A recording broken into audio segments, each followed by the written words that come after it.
Today we need to talk about V saying what he does when he is tired and done for the day. I wanted to get into stalkers chasing V, and then rumors of him backstage at Coachella. And then we have Jung Kook moaning, which is very funny. So hey Dumplings, it's David Desai. Hater or not, make sure you're subscribed with the notification bell on. Grab your dumplings, hey Spilling Mug merch, and let's go.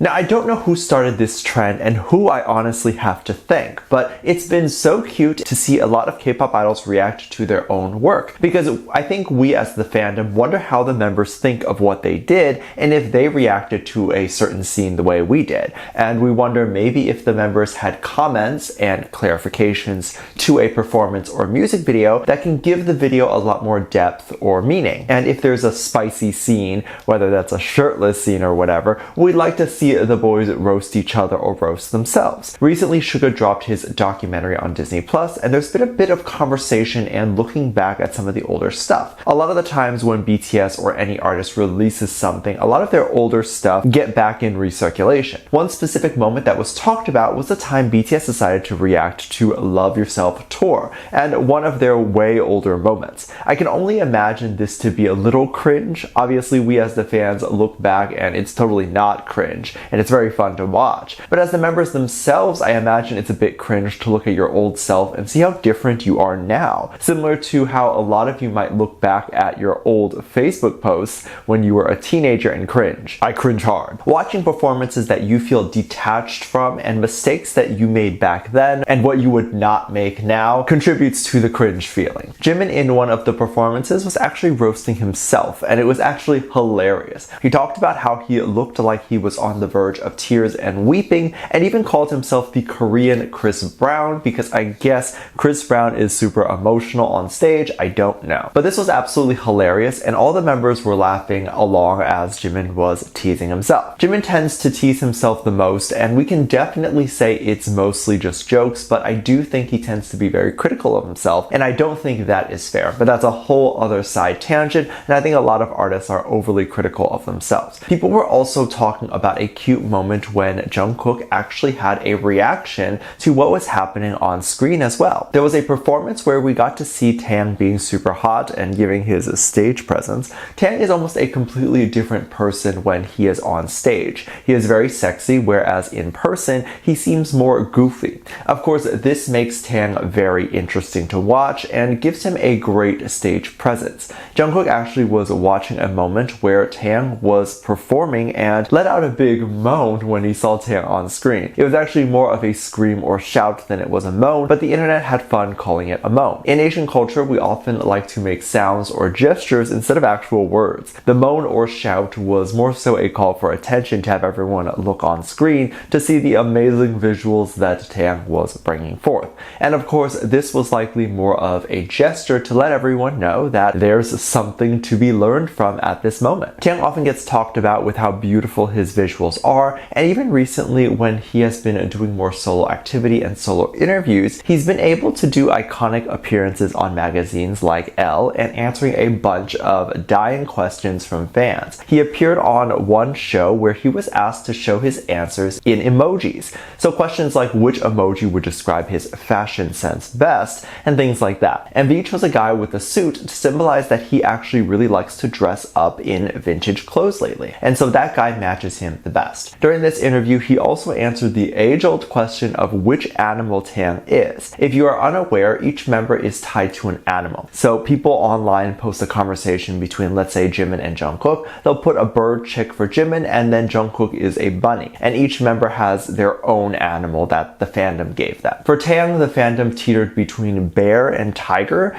Bear, I believe, came from Winter Bear, his song, and then tiger, I'm not entirely sure. I think that was more so an animal he gave himself. During the Elle interview, he said that Taeyang is more of a bear and V is more of a tiger, and he would actually prefer to be a tiger as that is his on-stage persona and what we know him as. So it's always very good to do these interviews and get a closer look at the members, as we're able to see what the boys prefer and we can use the appropriate one. We also get a closer look into the boys, and the better we know the boys and understand them, the more we can really have a good grasp on their character. This of course avoids any scandals in the future, but then also silly things like we just want to know. Someone asked Taeyang what type of music he prefers to listen to at this current time. Taeyang made sure to say that when he is feeling a bit more introspective and when he is done with his day, he prefers to listen to old pop, music by Prince, and he has shown his love previously for Bing Crosby. And I love this. This is also important to note, as when his album does eventually come out,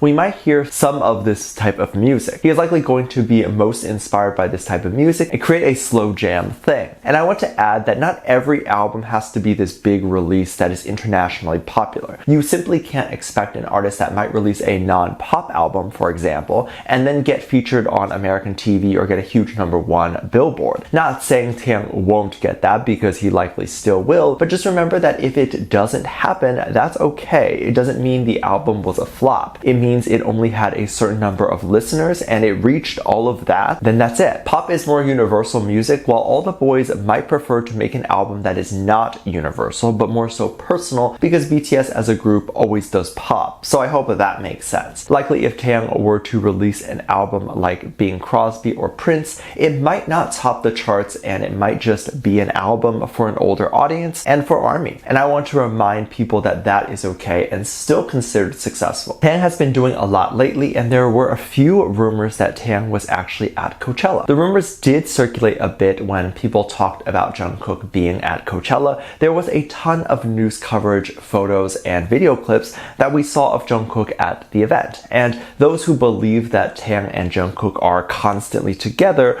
were one of the first to say that they believed Taeyang was there. But there were no official photos and evidence of his appearance there. For example, Jinny's Kitchen is still going on and the shooting is still happening. So likely Taeyang would be in Mexico. He was also recently in Korea to say goodbye to J-Hope, so in no way was Taeyang anywhere near the US to be at Coachella. Which, by the way, if you are interested in checking out Jinny's Kitchen and reacting to the show with me, I am reacting to the show on Patreon. We've always had a great time laughing and having fun over there. I will link that below. And we do have a $1 tier with limited spots that are open. Hope to see you there. However, all that doesn't stop speculation and rumors from happening, and people believe that he might have actually been there with Jennie. If you aren't aware, Blackpink headlined at Coachella weekend and they absolutely killed their performance. People were then taking pictures of Jennie backstage, partying it up and connecting with people. Some photos started to circulate around and people were wondering if Taeyang was backstage with her, since people still believe that the two are dating. People were saying that it was likely that Taeyang flew over to meet her, and this is where I would like to say is less likely. When two people in the entertainment industry with very demanding jobs are working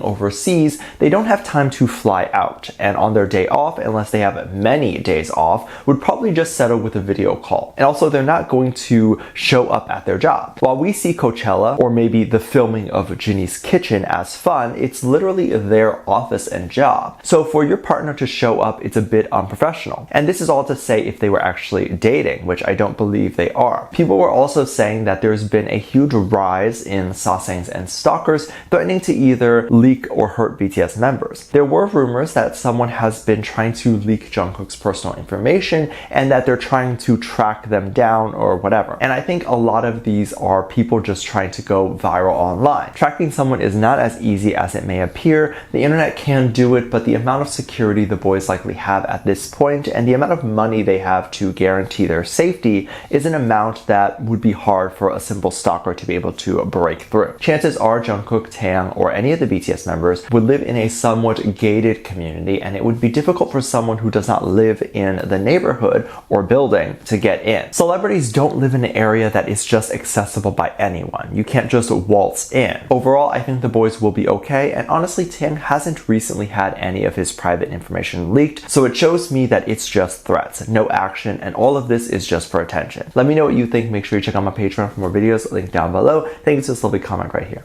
Love you, bye!